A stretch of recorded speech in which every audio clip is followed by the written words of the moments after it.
Okay guys, this is take 3 of the Pickle Lady.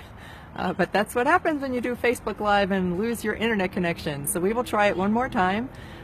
Fortunately, I think I only had one viewer at the time, and that was my brother-in-law John, who said that I looked pale. But maybe I need a trip to Florida, right? So here I am, coming to you live from Golden, Colorado. And if you are joining me for this video, for this live video, I hope you will give me some likes or throw me some hearts, put a little comment in, and I will say hello to you. But for right now, the first thing that I want to start with, John, this is a repeat for you, but I want to start by showing you our campfire. You see a little bit of our campground here where we're staying, and there's the lovely campfire. Yeah, we're not allowed to have real campfires here in this campground, so that's what I've got to make do with my little citronella candle there. But anywho, it does the job. So what I wanted to share with you today was the story of the Pickle Lady. I think a few of you may have seen my post a few months ago that was called Denver Man. Since I have moved to Colorado, I have met some very interesting characters, Denver Man being one of them. And if you did not read my Denver Man story, I think that I may try to post that one live too. For now, I thought it might be cool to tell the story of the Pickle Lady instead of writing the story of the Pickle Lady. So here goes, the story of the Pickle Lady. And if you catch this after it's all over, that's cool too. Just go ahead and leave me some comments and I'll still be happy to chat with you and respond back. So the Pickle Lady. I hear my husband's truck coming. This is going to get loud in a second. So the Pickle Lady was a person that I met. She was someone that we all have probably seen at one time or another. She stood on the corner at an intersection begging for money. And this was in Golden, right at the very entrance to the town of Golden. As you go in, there was an intersection. You couldn't really miss her. But the cool thing about the Pickle Lady is that she stood on that corner dressed like a giant pickle. Yeah, a giant dill pickle. That's what she dressed as. So most of those folks, when we see them, yep, here comes my husband. So we'll just wait till this truck pulls in. You gotta love Facebook Live, only my second live video, and this is what I get. I'm gonna make them say hello. So the Pickle Lady stood at the intersection dressed as a giant pickle. She was one of those folks who we would normally try and disregard. You either don't make eye contact, or if you have a couple bucks, you give it to them. Sometimes you wonder if you should even roll down your window. No judgments there. I've done all of those things. Sometimes I've given folks money, sometimes I've wondered if I should. And in the end, what I have decided is that when somebody asks me for a couple bucks and I've got it, I would rather share it. So the Pickle Lady, dressed as a giant dill pickle, stood on the corner with a sign that said, "Please help, I'm in a pickle." How could you not give somebody a couple bucks to help them out if they had the courage to stand there dressed like a giant pickle? So every Saturday morning, she was at the same intersection dressed in her pickle costume. And every Saturday morning, I handed her a couple bucks. And one particular Saturday morning, I worked up the courage to speak to her and ask her her name. And she told me that her name was Anne-Marie. And I said, "Anne-Marie, I think you're awesome." And she looked at me like I'd grown a second head, but that's okay too. And she was there every Saturday. Every Saturday I greeted her. And I'm gonna stop for a second and say hello, honey. Hi.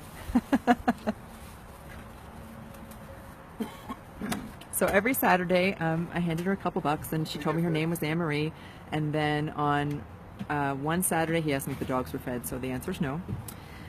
One particular Saturday, I did not have any cash, and instead she gave me a lollipop. I said, "I'm sorry, Anne-Marie, I don't have much cash today." And she said, "No worries," and she handed me a lollipop.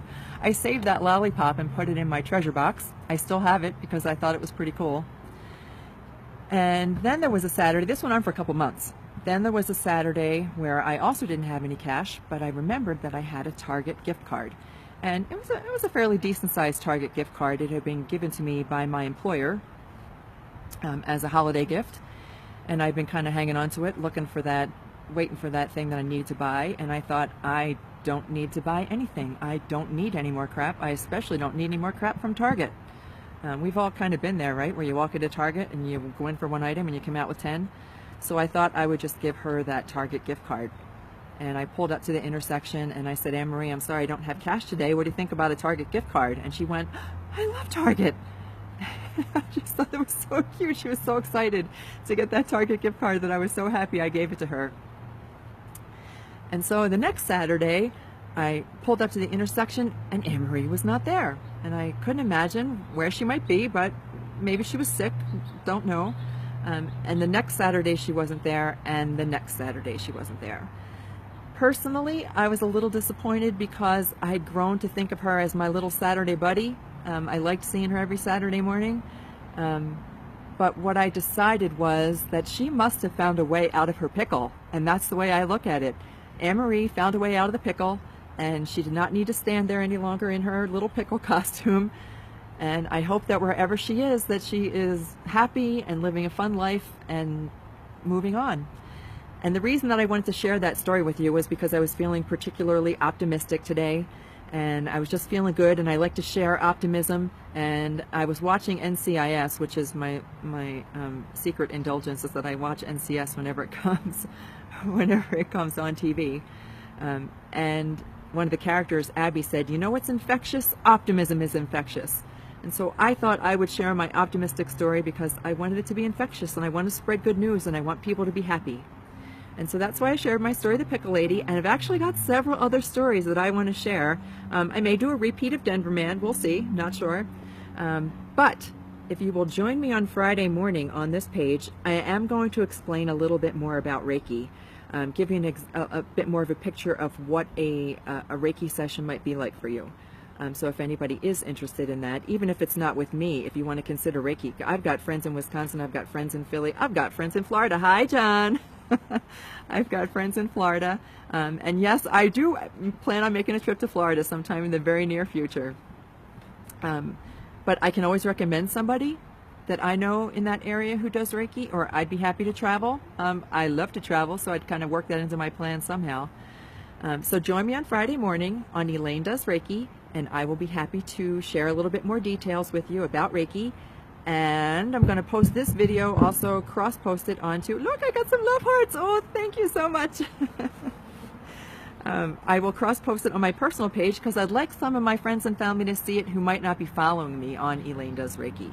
So for now, I hope that you've had an amazing day. I wish you an amazing evening. I hope all this fall weather heads your way and that I get some sunshine back in Colorado. And I love you all. Have a great night. See ya.